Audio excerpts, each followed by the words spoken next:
Welcome back mga lods, muli natin balikan. 1 year ago ang nakalipas, halos hindi pa napanood ng karamihan. Unang sabak sa pag-vlog, walang voiceover, walang soundtrack. Kaya dito mga lods ay inulit natin ang video na ito para mapanood natin ang maganda. At mabigyan natin ng buhay ang buong kaganapan na ito sa loob ng nakalipas na 1 taon. Kaya tara mga lods, let's go! Tayo na't kumala sa malawak na karagatan. Bitbitin na ang spear gun at ibang kagamitan. Sisirin ang kailaliman, tuklasin at hangaan. Hura na makulay at mga listang kumitanan. Alright, let's go! Dive na tayo mga bro. Dive safe lang, lagi. Subukan mo na lang manalo. Tara na't hulihin sa Subukan natin kung may diskarte. matitira tayo dito. Ito naman ang pupiliin para naging tong lumalanggoy. Nakababa na nga pala kami sa unang bahuran na napuntahan at pelagic season nga pala, kaya dito ang target natin ay King Mac at saka Trivalis. Maraming baitfish kasi na nandito, kaya ito yung target namin. Si Utol at saka si Bro Dave ang kasama ko dito na mag-hunt at ang bangkero natin ay steady lang sa bangka. At ito na nga mga lods, naka-ready na ang spear gun na ikasa na natin, kaya tara na, let's go! This time ay nakailang drop na rin ako sa bahurang ito pero hindi tayo pinalad hanggang sa umabot tayo dito. At ito na yung drop na binigyan tayo ng unang isda sa araw na ito. Habang pailalim nga ako dito ay napapansin ko na ang daming maliliit na isda na nandito sa paligid. Lalapat tayo sa bahurang ito para mag-ambush. Mag-aantay tayo ng dada na isda at magpapakita. At ito na mga lods, unang isda na nagpakita, isang golden dot trevally. Kaya tinutukan ko ng spear gun at agad na tinira. Ito yung unang isda na nayari natin sa araw na ito. At sa di kalayuan na andyan din si Utol. Tatlo kami sa iisang bahura, kaya halos magkakalapit lang ang distansya. At ayun na nga si Utol, napansin ko sa may bandang taas. At may isda na nasa tuhugan niya. Maging parehas ang paraan, huwag mong sirain ang karagatan. Magpasalamat sa biyaya ng galing sa ating inindagan. Tayo na at malaman na di tayo isang talunan. Pagdagat ang pinag-usapan, umpisahan na ang labanan. Sisid na spiro, ano man ang paraan mo, subukan mo na manalo. Tara na't hulihin sa paraan mo at diskarte may laman at malalim. Ito naman ang huhulihin para naging tong lumagoy.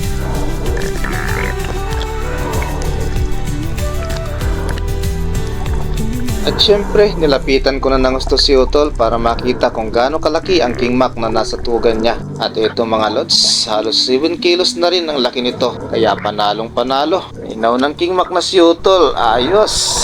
Naman ang paraan mo, subukan mo na lang manalo. Tara na't hulihin sa paraan mo at diskarte, may laman at malalim. Ginto naman ang huhulihin. Next drop at pareho pa rin ang diskarte ang gagawin natin dito. Ambush pa rin tayo dahil medyo malabo pa rin ang tubig. Sa pinakababa ay napapansin ko na ang daming snake unicorn, kaya dito ay mag-aabang ulit tayo mga lods. Nag-antay tayo dito ng ilang segundo pero hindi ako nainip dahil ang daming sardines sa ibabaw. Hindi nga lang halos magip sa camera pero ang dami nila dyan mga lods at yun ang inaabangan natin. Tulad ng mga snake unicorn na ito at iba't ibang uri ng isda na maliliit. Mas madalas dito talaga ako lumalapat pag ganito karami ang maliliit na isda. Mas mataas ang posibilidad na may magpapakitang malalaki. At sa unahan nga napansin ko ng papalapit ang mga bluefin trevally na ito. Hindi ko inasahan na ganito sila karami kaya nalito ako ng bahagya. Pero itong mga lods ay napuntirya natin ng maayos at sabay tira. Dalawang isda sa isang kalabit kaya labis akong natuwa dito mga lods. Diretso na akong umangat sa bahura para makaibabaw na pero nahirapan ako dito ang hatakin ng dalawang isda. Halos magkasabay lang sila na pumapalag. Tara na't hulihin sa paraan mo at diskarte,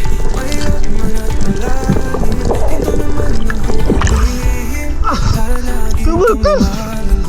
At ito na nga ang nangyari nang bumaling ulit ng tingin sa baba.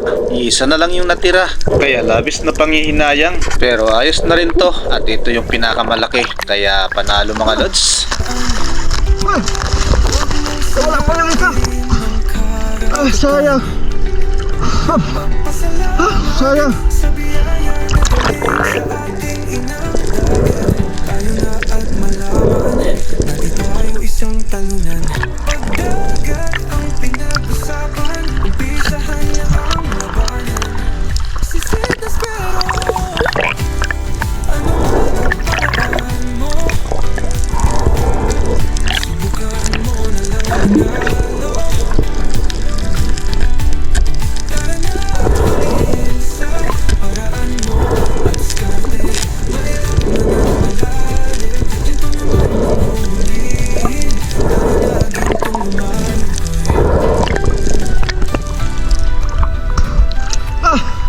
Sayang! Nakawala pa yung isa! Dalawa, Sarah! Sayang naman! Piliin maging parehas ang paraan.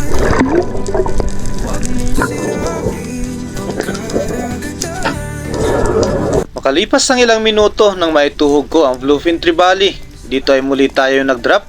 At kung mapapansin nyo nga mga lods, mas dumami pa ang Snake Unicorn at may mga dalagang bukid pa na nandito. Pinag-usapan, umpisahan na ang labanan. Nakakaliw talaga mga lods pag ganito karami ang isda na makikita mo sa ilalim. Hindi ka magsasawang tingnan at hindi ka mapapagod magantay. Hanggat kaya pa ng hininga, mag-aabang tayo ng magiging target sa bahurang ito. Sa bandang taas nang lumingon ako, double line mackerel ang nakita ko mga lods, pero nang lumingon ako sa bandang baba, naandyan na. At biglang gumalaw ang mga malilit na isda, kaya hudyat na may malaki na paparating. Biglang humarang naman ang mga Snake Unicorn na ito, pero maya maya lang mga lods, kumaripas na ng langoy ang mga Snake Unicorn. At ito, napakalaki ng papalapit na Bluefin Trevally.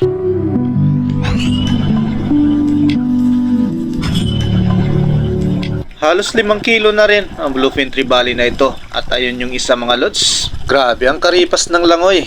At isang panalong Bluefin Trevally ang nayari natin dito. Ang ganda ng patama natin dito mga lods, sa may panga talaga.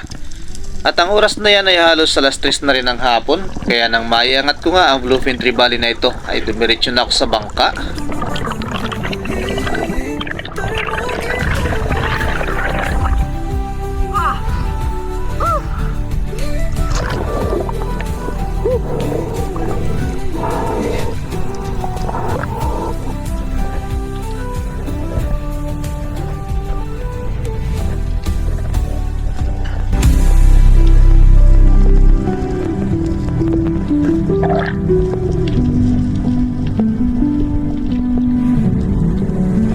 Ano man ang paraan mo,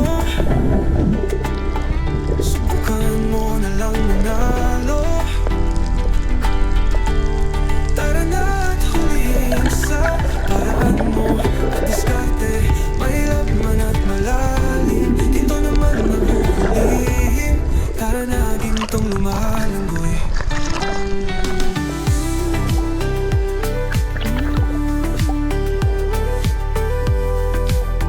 Piliin mong maging parehas ang paraan. Huwag mong sirain ang karagatan.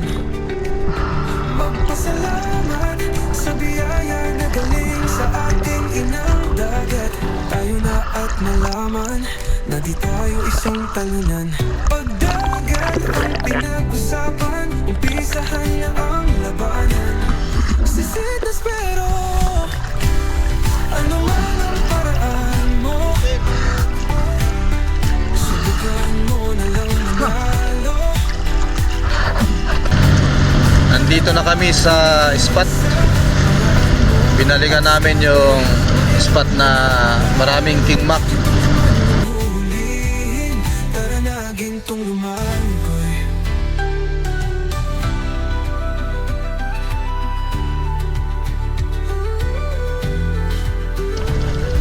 Ang oras alas 9:52. Piliin mo maging parehas ang paraan. Huwag mong sirain ang Okay, right, I'm safe. karagatan. Magpasalamat sa lamig-lamig. Malaman na di tayo isang talunan. Pagdagat ang pinag-usapan, umpisahan na ang labanan. Sisid na spero, ano man ang paraan mo. Subukan mo na lang manalo. Ready na ang spear gun at nakapag-warm up na tayo. Sasabak na tayo sa unang drop ngayong araw na to. Medyo may kalaliman din pala ang bahurang ito na unang nababaan. At lalapat tayo dito sa may malapit sa buhanginan. Pelagic season kasi kaya binabalik-balikan namin ng spot na to. Panahon ng amihan kaya malamig at tubig. At saka malakas ang hangin. Ito yung season ng mga king mac.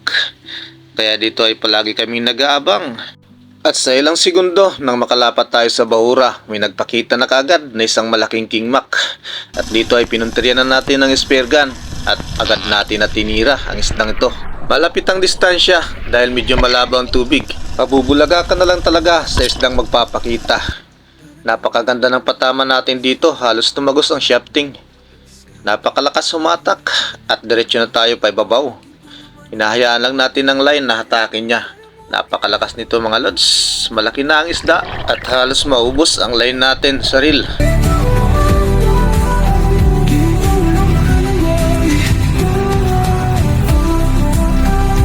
Kung napansin nyo mga lods, may mga bangka na naandyan sa harapan.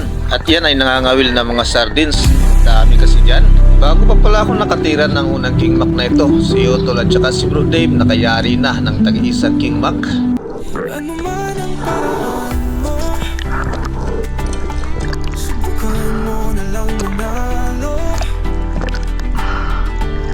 Tara na at hulihin sa paraan mo at diskarte. Mahirap man at malalim, ito naman ang huhulihin. Tara na gintong lumalanggoy. Sa ilang minutong hatakan, ito ang sumunod na nangyari. Kinabahan na ako dito mga lods dahil biglang lumambot ang line. Sobrang haba ng hinatak na line, pero ito lang ang mangyayari. Unang isda na tinira natin pero hindi natin naiakyat sa bangka. Ng karagatan, magpasalamat sa biyaya na galing sa ating inang dagat. Tayo na at malaman na di tayo isang talunan.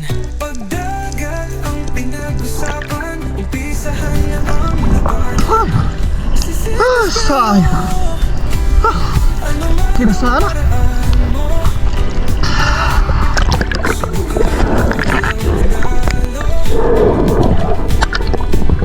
Tara na at hulihin sa paraan mo at diskarte. Mahirap man at malalim, ito naman ang huhulihin. Ay, halos maubos.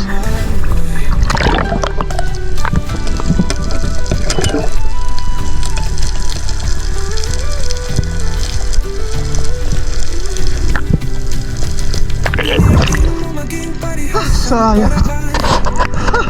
Nang maibalik sa dati at maikasa ang spear gun, muli tayong sumubok dito ulit sa bahurang ito.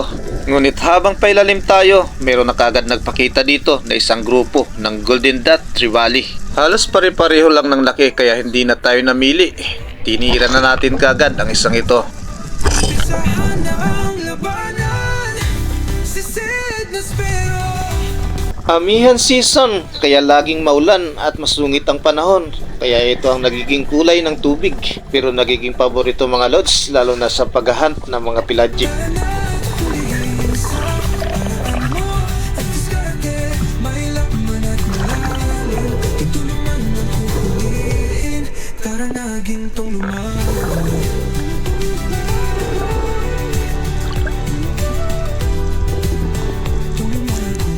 Sayang talaga yung naunang king mac na tinira natin. Ito na sana yung sumunod na isda.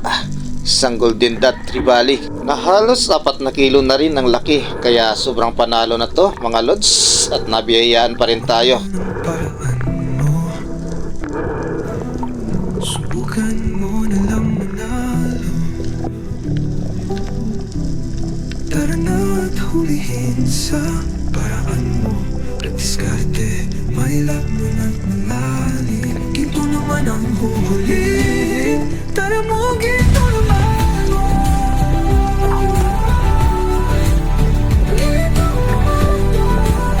Ginto naman mo.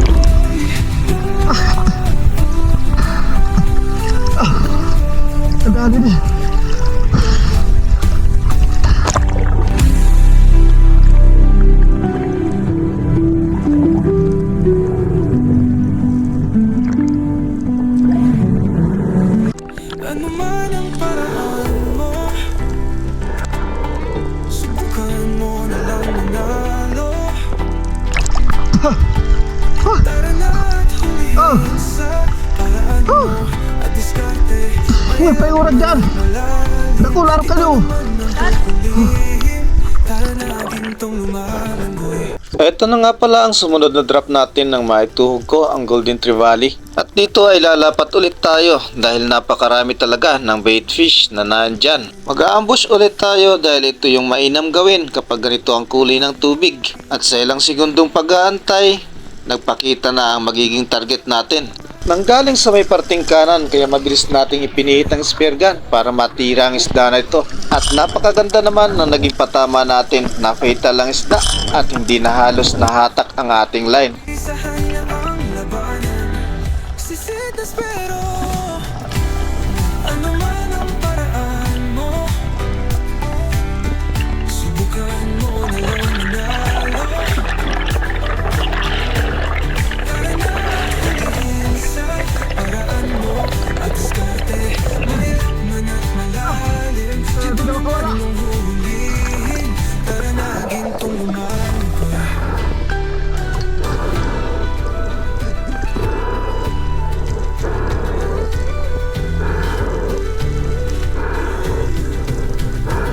Piliin mo maging parehas ang paraan.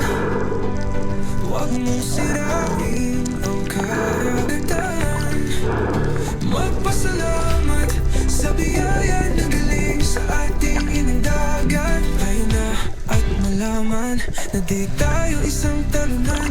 Pagdagat ang pinag-usapan, umpisahan na ang labanan. Panalo sa King Mac, halos 6 kilos na rin kalaki, kaya ayos mga lods. Nakayari pa rin tayo kahit na ang oras na yan ay hapon na.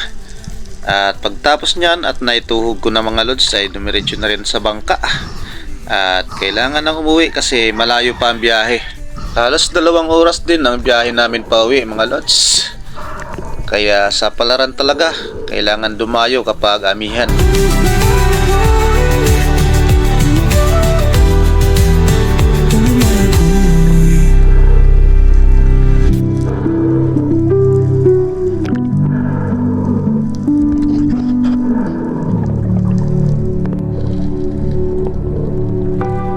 Ano man ang paraan mo, subukan mo na lang manalo.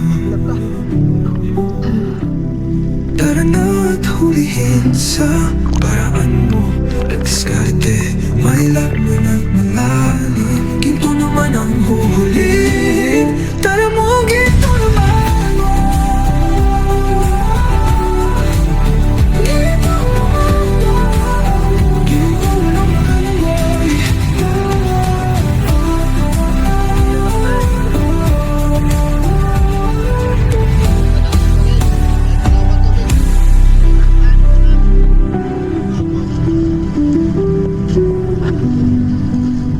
Ano kay Bro Dave? Tatlong King Mac. Tatlong King Mac. Tatlong King Mac.